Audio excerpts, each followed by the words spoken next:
ગુજરાતના પાટનગર ગાંધીનગરથી 13 કિલોમીટર દૂર આવેલું ઢીંગુચા ગામ.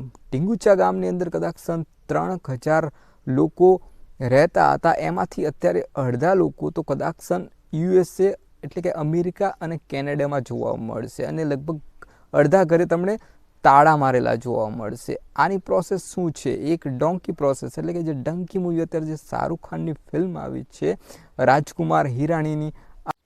ઢીંગુચા ગામના 39 વર્ષના જગદીશ પટેલ અને તેમની પત્ની વૈશાલી અને તેમની ફેમિલી એટલે કે 4 સભ્ય ડોંકી પ્રોસેસથી જવા માટે અમેરિકા અથવા તો કેનેડા માટે નીકળ્યા. હવે જગદીશ પટેલ જ્યારે ગામમાં રહેતા હતા ત્યારે જગદીશ પટેલ શિક્ષક તરીકે ફરજ બજાવતા હતા. કદાચ તેમના જે ભાઈ હતા તેમની ગાર્મેન્ટની જે દુકાન હતી તેમનો પણ સાથ આપતા હતા.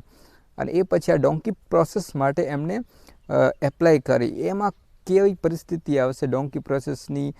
શું વિઝા ફ્રી મળશે કે પછી ડુપ્લિકેટ ડોક્યુમેન્ટ બનાવવા પડશે કે શું પ્રોસેસ થશે? અને આગળ જતાં કદાચ અહીંયા કણે જંગલમાંથી ગુજરવાનું આવશે કે પછી ઠંડી વધારે હશે એમાંથી નીકળવાનું રહેશે. વધારે બાઈક તો ઠંડીમાંથી જ્યાં નીકળવાનું હતું એ જગ્યા તેમના 4 મૃત્યુ થાય છે. કારણ કે ભયંકર ઠંડી હોય છે, -30થી હોય છે વધારે. એટલે તમે સમજી શકો છો કે આટલી ઠંડીમાં અહીંયાથી નીકળવું અને એ પણ બાળકોને લઈને એટલે તો મોતને દાવત જ આપવી એવું જ કહી શકાય. તો આવી ડોંકી પ્રોસેસથી ના નીકળવું જોઈએ. અને આ ઘટના કદાચ જાન્યુઆરી 2022ની જ છે.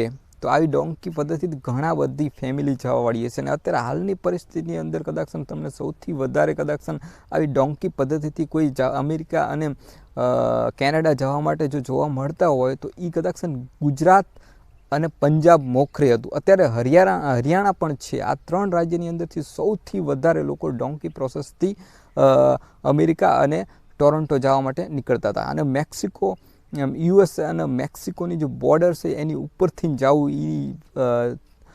જે દીવાલ છે એની ઉપર તપીને જવું એ પણ એક અઘરું છે. કે એની કદાચ લોકોને અત્યારે ખબર હશે આ ડોંકી એટલે કે ડંકી કહેવો કે ડોંકી કહેવો એ પ્રોસેસ શું છે જે અમેરિકા જવા માટે અથવા તો જે કેનેડા જવા માટેની કદાચ લોકો આજે રાજકુમાર હિરાણીની જે શાહરૂખ ખાનની જે ફિલ્મ આવી છે એના આધારે ખબર પડી હશે. પણ એવું નથી.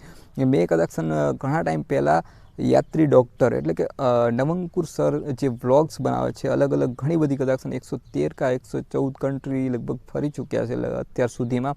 અને એમને વ્લોગ્સ અપલોડ કરે છે. એમાં પણ એમને આ જે ડંકી પદ્ધતિ છે એને એક્સપ્લોર કરી હતી કે કઈ રીતે આ જંગલમાં થઈને આવે છે અને કેવી રીતે અહીંયા મૃત્યુ પામે છે આ જેટલા પણ લોકો આવે છે. અને કદાચ એ આવી ગયા અમેરિકાની અંદર. એ પછી પણ કદાચ એ અમેરિકાની અંદર એન્ટ્રી થઈ ગયા એ પછી 25 વર્ષ લગી એ ઘરે ના જઈ શકે.